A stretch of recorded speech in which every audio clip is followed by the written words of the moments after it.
Welcome back to Aaron's 1972 Datsun 510. What do you call a Datsun owner who says they don't have any rust holes in their car? You call them a liar. Today, we're going to try to work on the last rust holes that I know of inside this car. You know, now that I think about it, there are more rust up front still. Dang it, I can never get away from it.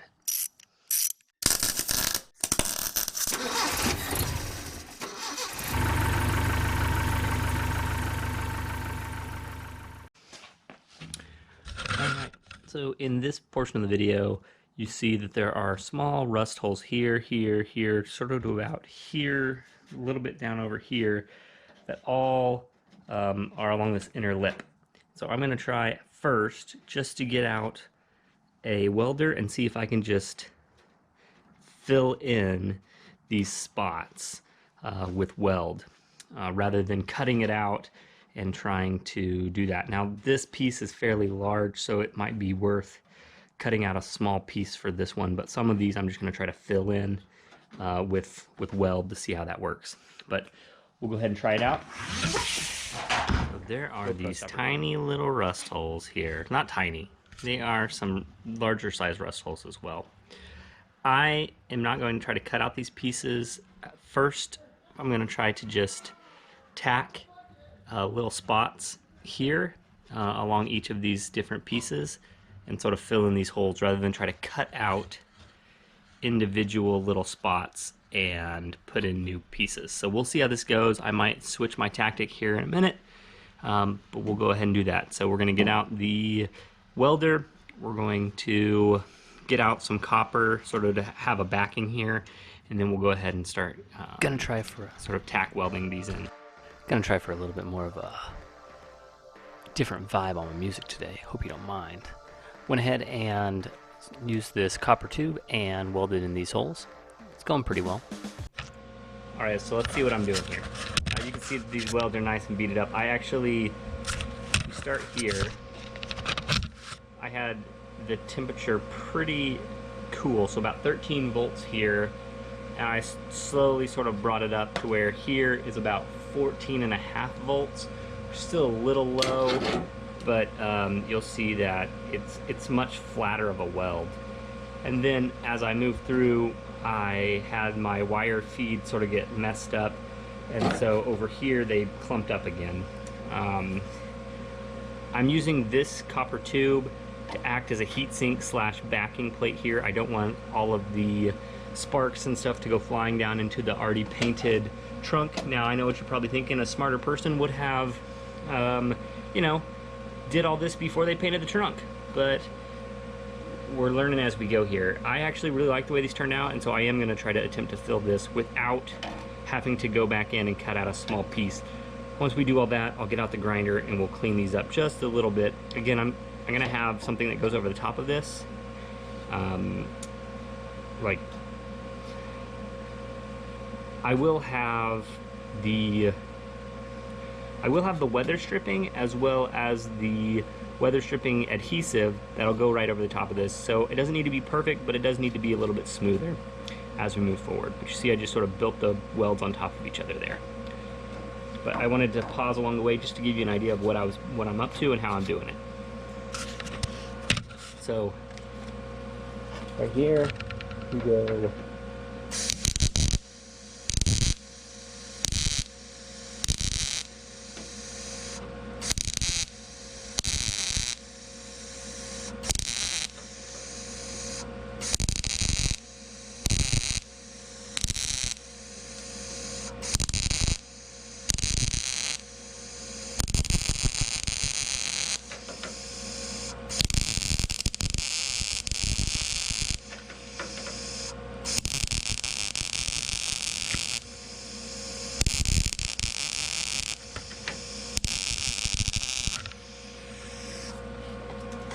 And so because I do it like that, right, like this, the welds do not stick to this copper. And so I'm able to fill this whole hole,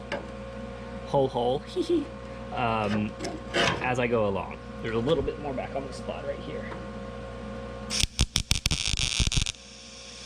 Okay, now I've got that done. Let's go ahead and get out the grinder. and see if we can clean up some of those welds. I'm actually really happy with the way that turned out, and honestly I've been dreading it for a while, so it was that easy to do. I see a little bit of a spot here where I'm still getting light through.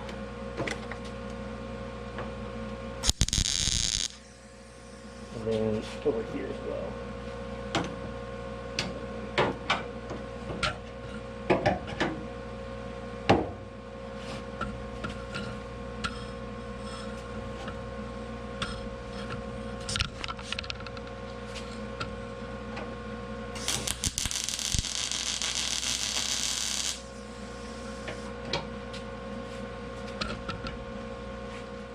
I also cut this seam. I don't know if that was the right answer, but I did it anyway. So I did it months ago, actually a year ago.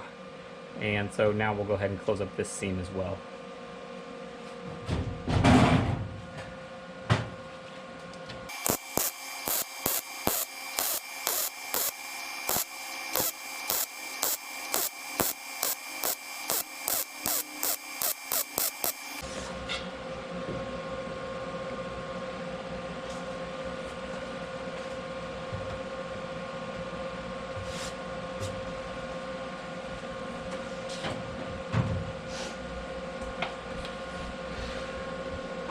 I would touch that, but it's really hot, so I probably shouldn't.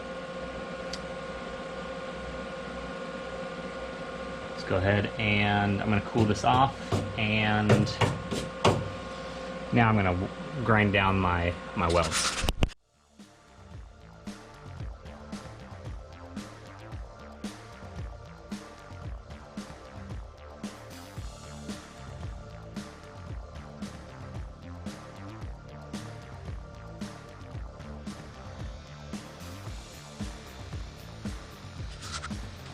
You guys, I've been dreading that for like a month because I haven't worked on the car in like a month. That was not hard at all. It was easy. And that looks really good over there too. Let me show you how that turned out. So here's after sanding. So you can see just little spots here, which a little bit of glazing putty and stuff, I think we'll fill in those just fine. But look at that. I mean, just smooth. You can see the transition. I don't think I can fix this transition because that's the way it is. That's just the way I cut the fender. But very happy with that.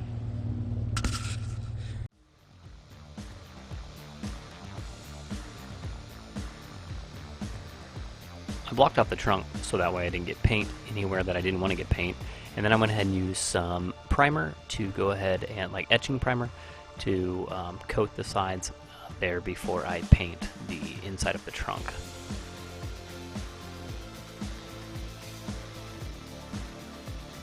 Once I get done doing that priming, I go ahead and move to the rocker panels where I mark off the inside of the car, and then I go ahead and start sanding down the rocker panels to get them smooth, so that way they are ready for the paint here in a few minutes.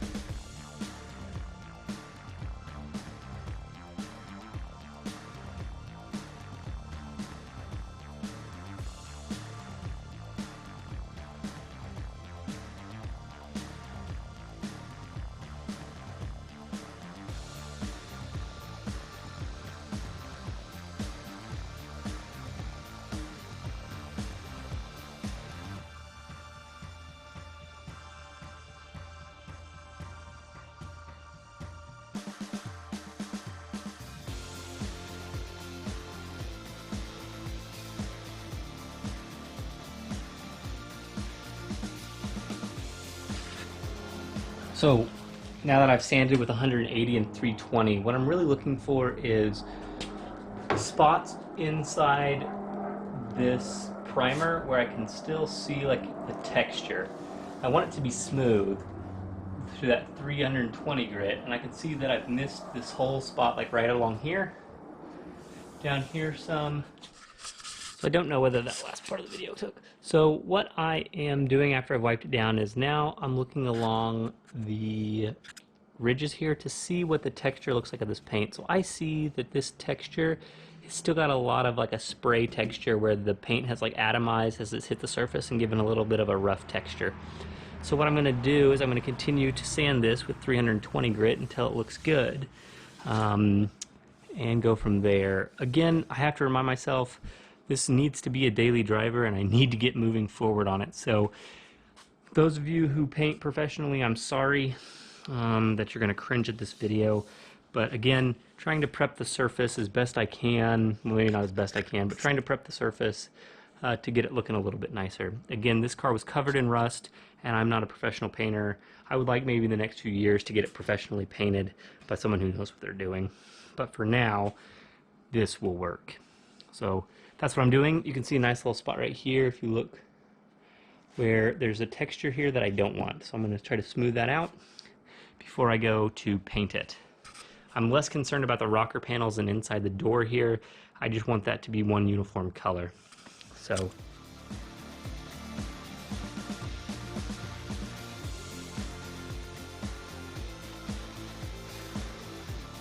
I go ahead and start mixing up that paint here in a second, noting that I do actually mix this paint up wrong, which I have to go back and fix, and I'll talk about that here in a few minutes.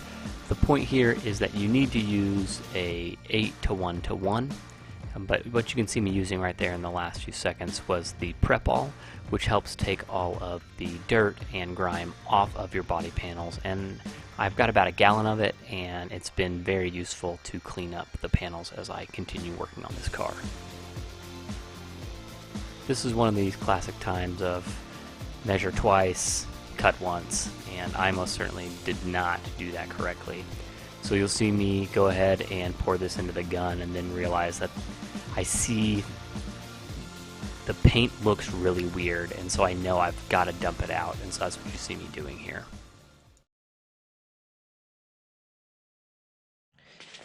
okay, so for some reason I thought I had a 4:1 ratio for my chemicals. That is not the case. It was an 8:1, and so I needed to redo the dough. I put it in the gun. I was like, oh, you know what? I'll shoot it.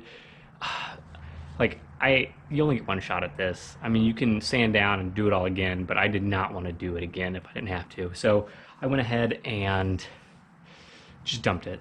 I hate, like I said, I hate wasting, but don't try to, like, yeah. I think I made the right choice. It's just frustrating to dump paint out, especially when I don't know if I'm going to have enough. I think I will, but we'll see. But 8:1:1 is what the ratio is. 8 paint. It's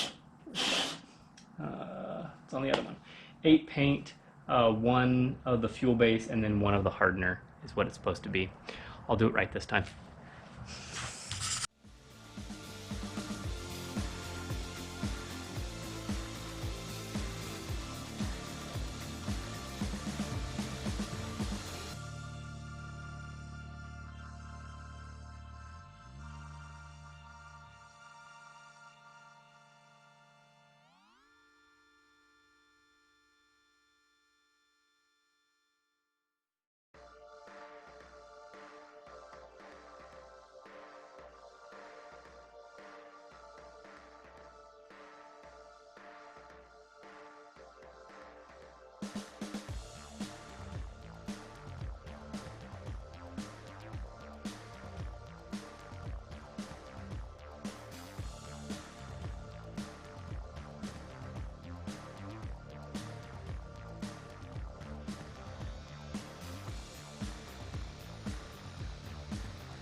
Is it perfect? No. Is it one color? Yes. Will allow me to put the doors on? Yes. Hello, how are you guys? Hi. What kind of car is this? This one, the pink one, it's a Nissan Figaro. Yep. Yeah, so they made it for 1 year in Japan. The wife fell in love with it, and so we found it out in Temecula. And, ended up going through all the rigmarole to get it properly tagged and everything inside the United States. Absolutely adorable. Thanks. Yeah. Nice job. Thanks.